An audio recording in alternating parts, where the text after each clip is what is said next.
Assalamualaikum warahmatullahi wabarakatuh. Selamat siang dan salam sejahtera untuk kita semua. Pendidikan bukan cuma pergi ke sekolah dan mendapatkan gelar, tapi juga soal memperluas pengetahuan dan menyerap ilmu kehidupan. Perkenalkan, saya Ade Fitria dari jurusan Pendidikan Guru Madrasah Ibtidaiyah, Fakultas Tarbiyah IAIN Churuk. Dalam kesempatan kali ini, saya akan membahas artikel ilmu pengetahuan sosial yang telah kami buat. Namun sebelumnya saya ingin berterima kasih dahulu kepada Ibu Tika Ameldina yang telah membimbing kami dalam pembuatan artikel ini. Artikel yang saya buat berjudul Hakikat, Karakteristik, dan Sejarah Pendidikan IPS.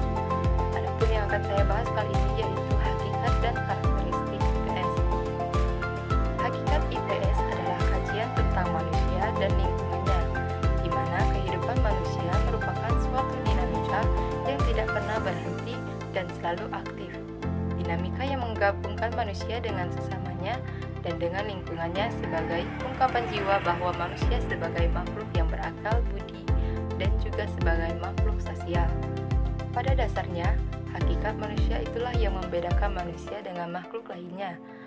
Manusia bukan hanya sebagai makhluk biologis, melainkan juga sebagai makhluk yang berinteraksi dengan aspek sosial, budaya, ekonomi, politik, hukum, dan sebagainya. Aspek-aspek tersebut menghasilkan ilmu pengetahuan sosial dan berkembang menjadi disiplin ilmu sesuai dengan perkembangan masyarakat seperti ilmu ekonomi, sejarah, sosiologi, antropologi, geografi, dan sebagainya. Sebagai makhluk sosial, manusia selalu hidup bersama dengan sesamanya. Dalam kehidupan, manusia harus menghadapi tantangan-tantangan yang berasal dari lingkungannya, maupun sebagai hidup bersama. IPS melihat bagaimana manusia hidup bersama dengan sesamanya, dengan tetangganya dari lingkungan dekat sampai yang jauh. Bagaimana keserasian hidup dengan lingkungannya, baik dengan sesama manusia maupun lingkungan alamnya.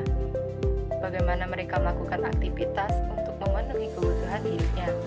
Dengan kata lain, bahan kajian atau bahan belajar IPS adalah manusia dan lingkungannya sebagai hakikat pendidikan IPS.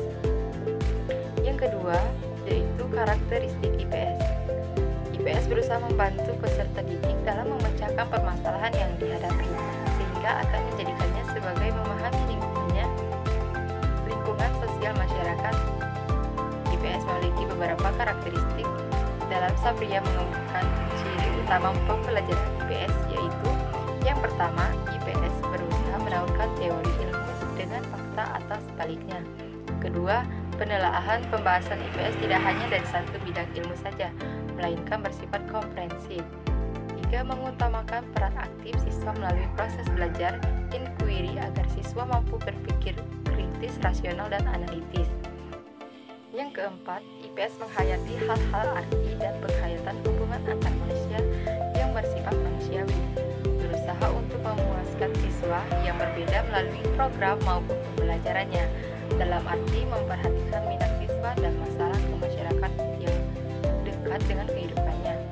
Keenam, berdasarkan berbagai macam karakteristik yang saya sebutkan tadi, dapat dianalisis bahwa IPS terdiri dari gabungan beberapa ilmu seperti ekonomi, geografi, sejarah, dan memiliki karakteristik yang erat hubungannya dengan kegiatan manusia dan kemasyarakatan.